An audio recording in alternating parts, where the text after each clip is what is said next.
આજે હું બનાવવા જઈ રહી છું સ્પેશિયલ સુરતની જૂની અને વિસરાઈ જતી રેસીપી, જે મારા નાનીએ મારા મમ્મીને શીખવાડી હતી અને મારા મમ્મીએ આજે મને શીખવાડી રહ્યા છે. આ 3 પેઢીની મીઠાશ સાથે સુરતની સ્પેશિયલ પાપડીમાં મુઠિયા. રેસીપી જૂની છે પણ સ્વાદ આજે પણ દિલ જીતી લે એવો છે. તો સૌથી પહેલા આપણે સુરતી પાપડી લેવાની છે અને એને સુધારી લઈશું. સાથે આપણે મેથીની અને પાલકની ભાજીને પણ સુધારી લઈશું. પછી આપણે મેથી અને પાલકને અને સુરતી પાપડીને ત્રણેયને ધોઈ લઈશું અને કોરી કરી લઈશું. હવે આપણે એક વાસણમાં 1 કપ ઘઉંનો લોટ લેવાનો છે અને 1.5 કપ આપણે જુવાર અને બાજરીનો મિક્સ લોટ લેવાનો છે. ચણાનો લોટ લેવાનો છે 1 કપનો ચોથા ભાગનો આપણે ચણાનો લોટ લેવાનો છે.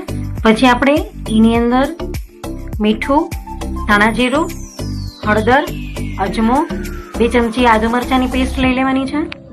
પાલક અને મેથીને ધોઈને રાખી હતી એ લઈ લેવાની છે. ગળપણ માટે ખાંડ લઈ લેવાની છે. આમાં થોડો ગળપણનો ટેસ્ટ આપણે આગળ પડતો હોય છે. પછી આપણે બધું મિક્સ કરીને એને લોટ બાંધી લેવાનો છે અને આપણે તેલનું મોણ દઈને એને સરસ રીતે લોટ બાંધી લઈશું.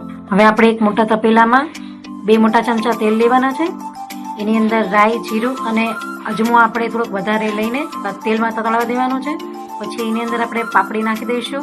એમાં આપણે આદુ મરચાંની પેસ્ટ થોડી આગળ પડતી લેવાની છે, કારણ કે આ રેસીપી થોડી તીખી હોય છે. પછી આપણે એમાં હળદર અને સ્વાદ પ્રમાણે મીઠું લઈ લઈશું અને એને થોડી વાર સાંતળી લઈશું.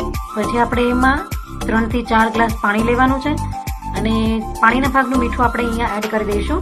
હવે આપણે એને ધીમા ગેસે ઉકળવા દઈશું અને આપણે જે લોટ બાંધ્યો હતો એ લોટમાંથી આપણે ઝીણા ઝીણા આપણે એને મુઠિયા વાળી લેવાના છે. તમે જોઈ શકો છો મેં કેવો શેપ આપ્યો છે.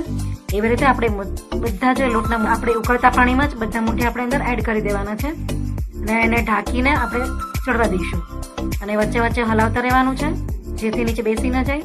પાપડીને અને મુઠિયાને ચડતા 7 થી 8 મિનિટનો સમય તો લાગે છે, એટલે આપણે એને ધીમે ગેસે ચડવા દઈશું. પછી આપણે વચ્ચે એકવાર ચેક પણ કરી લઈશું. તમે જોઈ શકો છો કે આપણા મુઠિયા પણ ચડી ગયા છે અને આપણી પાપડી પણ ચડી ગઈ છે. હવે આપણે એની અંદર 2 ચમચી ધાણા જીરું અને લીલા ધાણા એડ કરી દઈશું. 1 ચમચી આપણે ખાંડ એડ કરી દઈશું અને તમે અહીંયા લીલું લસણ પણ એડ કરી શકો છો. બધું મિક્સ કરી દઈશું અને સર્વિંગ બાઉલમાં લઈને કાચા સિંગ તેલથી સર્વ કરવાનું છે. તો આમાં મેઇન ટેસ્ટ લીલા લસણ અને સિંગ તેલનો જ હોય છે. મેં લીલું લસણ એડ નથી કર્યું, તમે કરી શકો છો. ખૂબ સરસ ટેસ્ટ આવે છે. તો તૈયાર છે આપણી સુરતની સ્પેશિયલ રેસીપી પાપડીમાં મુઠિયા.